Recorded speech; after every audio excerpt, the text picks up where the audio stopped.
नमस्ते। सभी को हिंदी कक्षा में आदर स्वागत है। आज हम कबीरदास के दोहे जानने वाले हैं। सबसे पहले कबीरदास के बारे में जानना जरूरी है। कवि परिचय हम करेंगे। संत काव्यधारा के सर्वाधिक प्रतिभाशाली एवं भक्तिकालीन निर्गुण भक्ति शाखा के प्रवर्तक कबीरदास का जन्म काशी में सन 1399 में हुआ। नीरू एवं नीमा नामक जुलाह दंपति ने आपका पालन पोषण किया है, क्योंकि वे अनाथ थे। कबीर अनपढ़ थे, किंतु वे आत्मज्ञानी थे और कुछ विद्वानों का मत है कि रामानंद जी इनकी जो शिक्षक थे, गुरु थे, कुछ लोग कहते हैं, क्योंकि उनकी शिक्षाओं से प्रभावित कबीरदास जी के जो कुछ भी जो दोहाएं हैं, पद है, उनसे आधारित हमें ऐसा लगता है कि कबीरदास के गुरु थे रामानंद जी। कुछ लोग रामानंद का ही शिष्य मानते हैं और दूसरा मत भी है कि जिन्हें मतलब उन्हें सूफी सिद्धांत के प्रतिपादक शेख तकी का शिष्य मानने वाले भी हैं और कहते हैं, कहू कबीर मैं सो गुरु पाया जाका नाम विवेक रे, के आधार पर कुछ लोग कहते हैं कि कबीरदास जी के किसी के जो शिष्य नहीं थे और वे खुद एक गुरु बन के समाज में दिखने वाले थे और उन्होंने जैसे हिंदू मुसलमान की एकता, बौद्धिक एवं आत्मिक परिष्कार, शुद्ध प्रेम और सच्चाई, सादगी का जो जीवन, इस पर उन्होंने दोहाओं को लिखी है। और इनकी मृत्यु 1518 में मगहर नामक स्थान में हुई है, कहते हैं।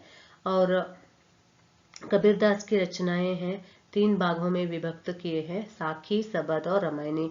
इन सभी जो 3 भागों को भी हम बीजक ग्रंथ में देख सकते हैं, संकलित हुआ है।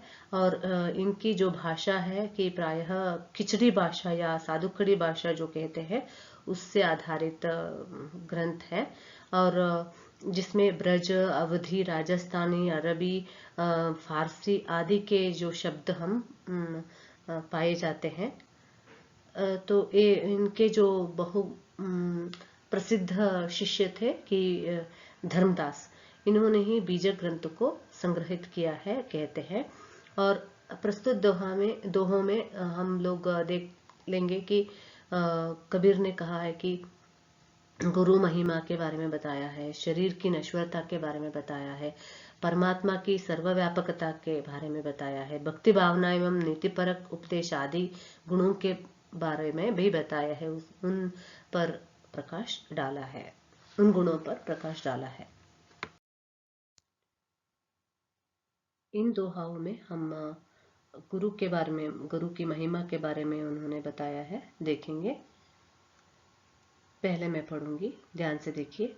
सदगुरु के परताप तैं मिटी गया सब दुख दर्द, कह कबीर दुविधा मिटी गुरु मिलिया रमानंद। इससे हमें पता लगता है कि रामानंद जी के शिष्य थे। और दूसरे दोहे में, गुरु गोविंद दोऊ खड़े काके लागू पाय, बलिहारी गुरु आपने जिन गोविंद दियो बताए।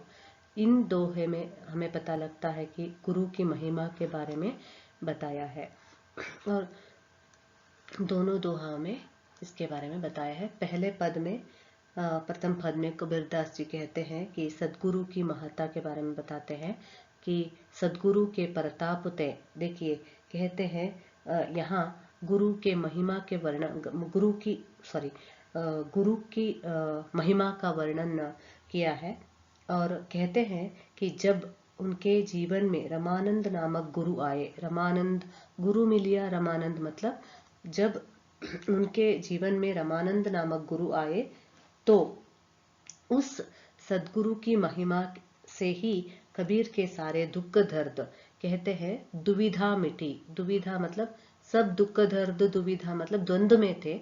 सबसे पहले गुरु रामानंद से मिलने से पहले बहुत दुविधा में थे, दुख दर्द सह रहे थे और इनके मिलने के बाद गुरु के मिलने के बाद उनकी महिमा ऐसी है कि सब दुख दर्द मिट गए और मन में जो विद्यमान था, संशय था, जो भी दुविधा थी, वो सब क्या है, ओझल हो गए कहते हैं। और ऐसे ज्ञानी का प्रवेश सचमुच कबीर को परमानंद प्रदान किया है, जो अवर्णनीय है, ऐसे कहते हैं। और दूसरे पद में कहते हैं, गुरु गोविंद दोऊ कड़े काके लागू पाए, बलिहारी गुरु आपने जिन गोविंद दियो बताइए। तो सुप्रसिद्ध दोहा है और ये ग्रेड 4th 5th में से शुरू हो जाती है कि कहते हैं, कबीरदास जी कहते हैं, सदगुरु की प्रधानता के बारे में यहाँ कहते हैं। और प्रकाशशाला है कि गुरु और स्वयं भगवान एक साथ दोनों खड़े हैं। कहते हैं गुरु गोविंद दोऊ खड़े, गोविंद मतलब भगवान, गुरु जो शिक्षक होते हैं, दोऊ कड़े मतलब क्या है, दोनों, दोऊ का अर्थ क्या है, दोनों, दोनों खड़े हैं।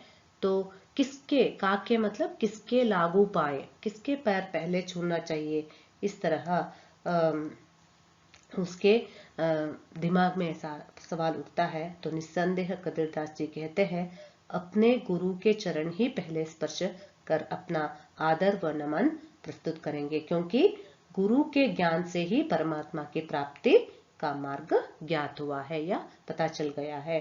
अतएव कबीरदास जी कहते हैं कि उनके अनुसार सदगुरु भगवान से भी महत्वपूर्ण है, इस तरह वे बता रहे हैं।